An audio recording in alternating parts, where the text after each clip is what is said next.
Ogres are like onions. They have layers. That was the real beginning to a school presentation I made about a month or so ago. Good morning, Internet. My name is Ash, and welcome to Trash Course Writing. So I recently made an incomprehensibly stupid presentation about this book. An Absolutely Remarkable Thing is an absolutely remarkable book about a not so absolutely remarkable person and her absolutely remarkable circumstances. Basically, a woman named April May, thank you Hank Green for the infinite pun material, goes out into New York City at 3 a.m. and records a video with a Gundam-style robot, and it ends up going viral. And there's also this huge mystery surrounding the robots, plural because they all appeared in the world at the same night, apparently. And it's also juggling all these really complicated things about power and fame and money and all these things that, I mean, all the things that you would expect from Hank fucking Green's first novel. And then, of course, there's a sequel in which there's all this shit about ever-present consciousnesses within monkeys and condom balloons. I promise this is a good book and not like Hank Green's fever dream. Well, to be fair, it's not Hank Green's fever dream. Well, of course, if it wasn't an astute analysis into the effects of internet culture upon humanity, then it wouldn't be approved by the Lord, would it? What? I mean to say that if the Lord PewDiePie were to bless this text for the leisure of his audience, then it must be substantial, no? Again, what? You made sure this book was kosher, no? You haven't been divulging in unholy activities with unkosher scripts, have you? Agatha, what religion are you even trying to parody anymore? Like, you dress like a Mormon, and then you say peace be upon him like a Muslim, and then only do kosher things like a Jew? What are you trying to parody? Preposterous! I am not a parody, I am but a devout follower of the Lord PewDiePie, peace be upon him. I mean, I would argue that it doesn't really matter how the concept of Agatha came around, she just kind of is, I guess. I don't know, she kind of works like an idiom in that way, right? Actually, that's a surprisingly good point, Anthony. Maybe you should do one of those, like, trash course or whatever it's called about characters and shit. Yeah, that's what this is. What? But how can you make a video within a video that you got the idea for the video from? I control you! So anyway, let's talk about characters. Agatha is basically an attempt at what Hank Green accomplishes with his characters. Whether Ash is successful or not, well, I'll let you guys decide that in the comments. Hey! Oh, come on! Agatha has one personality trait, and I'm just your token sibling character. Anthony, you've been on camera in this channel for like 10 total minutes. How in the world am I supposed to flesh out a fully done character in 10 minutes of screen time? But for real though, Agatha isn't necessarily a character that you can sum up in a way that would do her justice. I can say that she's a parody of the concept of religion, I guess, and that she has a really obnoxious voice and stuff, but I don't necessarily think that is a sufficient summary of the character, and it may not be that pertinent with one of my characters, but let's return to Hank Green for a second. Hank Green. I'm gonna make it a personal mission to butcher this guy's name whenever I bring him up. Let's talk about the character of Miranda, who's actually my personal favorite. I know she's a scientist, and she has some kind of, like, aura of nervousness or insecurity or something along those lines just surrounding the character. But a description like that gives you very, very little idea of what this character is actually like, because she changes throughout the novel. She's observant and she's kind of a klutz, but also really organized at the same time. And try as I may, I genuinely could not come up with a sufficient summary for the character. And this, dear viewers, is when I finally understood the meaning of a phrase that John and Hank Green love to just repeat over and over and over again. Oh my god, $10 says she's gonna say, imagine complexly! But it's a good... Shut up. You really were gonna say it, weren't you? Anthony, I Swear to God. Fine. But yes, admittedly, the term may be a little bit cringe, but like, the entire point of Nerdfighteria, which is the community surrounding John and Hank Green, is to unironically celebrate and be enthusiastic about unironically exciting things.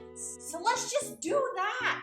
Also, fuck you, Anthony. Okay, now let's be enthusiastic unironically. My complete inability to create a summary for the character of Miranda gave me a little litmus test for character building. And I know it took me a little bit too long to come up with this kind of litmus test, but hey, that's just a nope, wrong channel. But hey, at least I figured it out eventually. There we go. I've recently noticed that when most people ask me for a summary of a person that I know, then I usually respond with some kind of joke, and chances are you might do this too. It's kind of a subconscious way of deflecting the question because we don't know how to answer it. Because you cannot, no matter how hard you try, sum up a real human being in a way that truly encapsulates them by just listing traits. Or, I mean, I guess you can in the same way that I can jump out of an airplane and land on a bicycle with no seat and then drink some boba afterwards, but it's very unlikely that the paramedics are gonna shove boba down the throat of somebody who just jumped out of an airplane. Or, I don't know, maybe that's what they do to dead people. I mean, I heard they need like stuffing and stuff to put in the body so they look presentable for the funerals. Maybe they just shove them full of boba. Anyway, Hank Green is a master character builder, and after analyzing his work like crazy, I think I finally understand his character process. Now, being the nerd that I am, during my research, I may or may not have read his author's note once or twice, and the only real thing that I noticed was, holy shit, his editor's name is Maya. For those unenlightened individuals who have not gotten the chance to read Hank Green's marvelous work, first of all, what the fuck are you doing? No, stop, turn this video off. No YouTube until you finish your reading. Maya is also the name of one of the most important secondary characters in the book, who, and this is very important, is dating the main character. Asterix, of course, it's more complicated than that because it's a YA novel, but there is no time! And come to think of it, April's love of typing with all capitals could be a mirror reflection of Hank Green's love for shouting and using his extraneous hand gestures.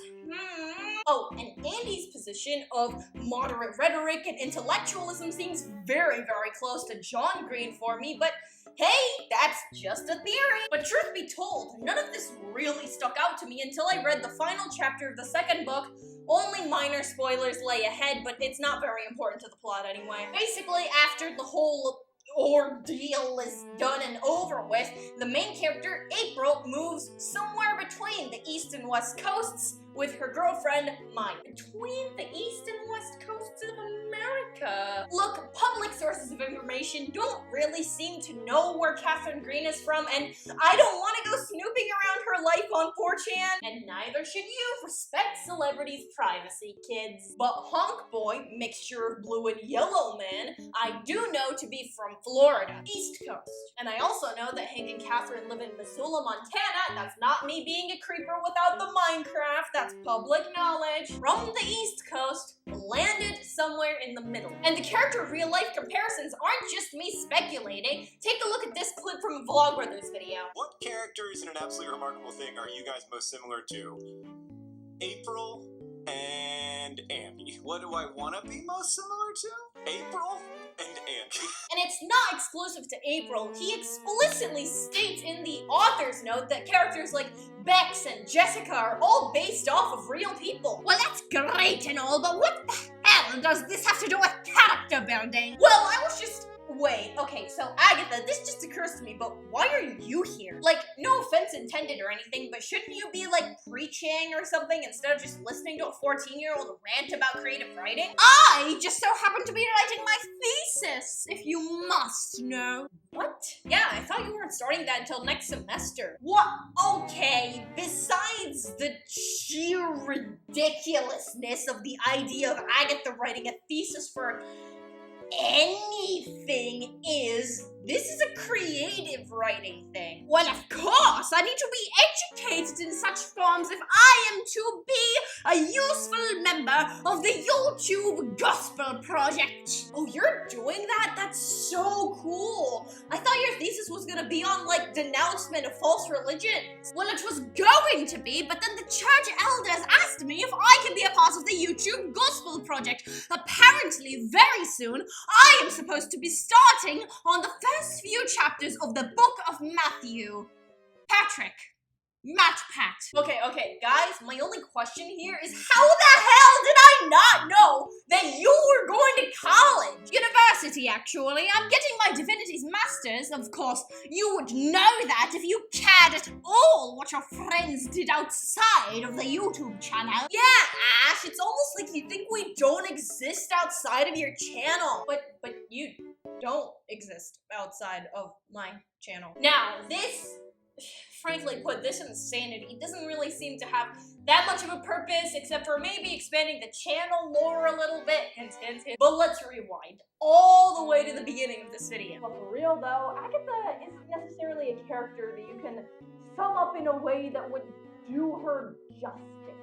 I can say that she's a parody of the concept of religion, I guess, and that she has a really obnoxious voice and stuff. Do you see what I mean now? With that information alone, no sane human being would have been able to predict this.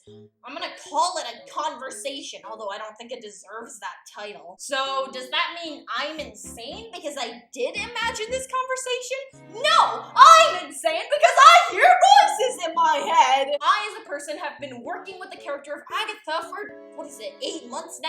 So I understand the character. I know her, even if I can't really give a summary of her. Just like I'd know a real human being. Well, you would know me better if you spent some time with me outside of your channel. Trying to make a video, Agatha? Now's not the time. Well, would you at least look at me when I talk to you? I can't look at you. You don't exist. Yes, I do. No, you're an illusion, goddammit. I don't hear voices. You're just something in my head. Okay, now's the part of the video where I stop talking to myself and actually offer some real advice. This isn't Crash Course, guys. It's Trash Course. Don't expect anything, okay? It's in the name. Personally, I try to journal about characters. I even have a whole system for how I write about them in a notebook that I have. Notes on the magic system, character relationships, story tidbits, symbolic things, background information, anything that I really think is useful in any given moment in the story. With all these detailed instructions that you can follow too in the description. It's very true that you can't really get to know a character by listing their traits, but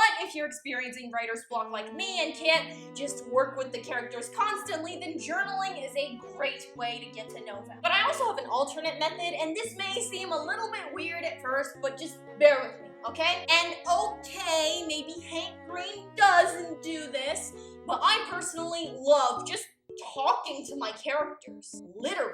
And for me personally, this applies mostly with YouTube because, like, my characters on YouTube are so batshit insane. You can't just be like, oh, it would make sense for this character to do this thing here. Let me write it down. No! Nothing Agatha says ever makes sense. So I have a lot of the conversations that take place on the channel in my head before I write them down. It may seem a little bit weird at first if you decide to try this route, but me personally, I would either go with just being yourself in the context of your story or trying to apply yourself as a neutral character or a pre-existing character. If you've written anything at all beforehand, it should kind of come with your subconscious. But at the end of the day, I think Hank Green has a lot to teach us about characters, and I think the biggest thing so far today is the idea that characters are just like people. So treat them as such. You can't get to know a person by just writing down their traits, so you can't get to know a character by just writing down their traits. You can't think you know a character. You either know them or you don't. But thank you all so much for watching this video. I really hope you enjoyed it. If you did, please like, subscribe, comment suggestions, and please share these videos around with your friends because the YouTube algorithm really doesn't like small channels like mine. But until next time, this is PWB Ash, signing off.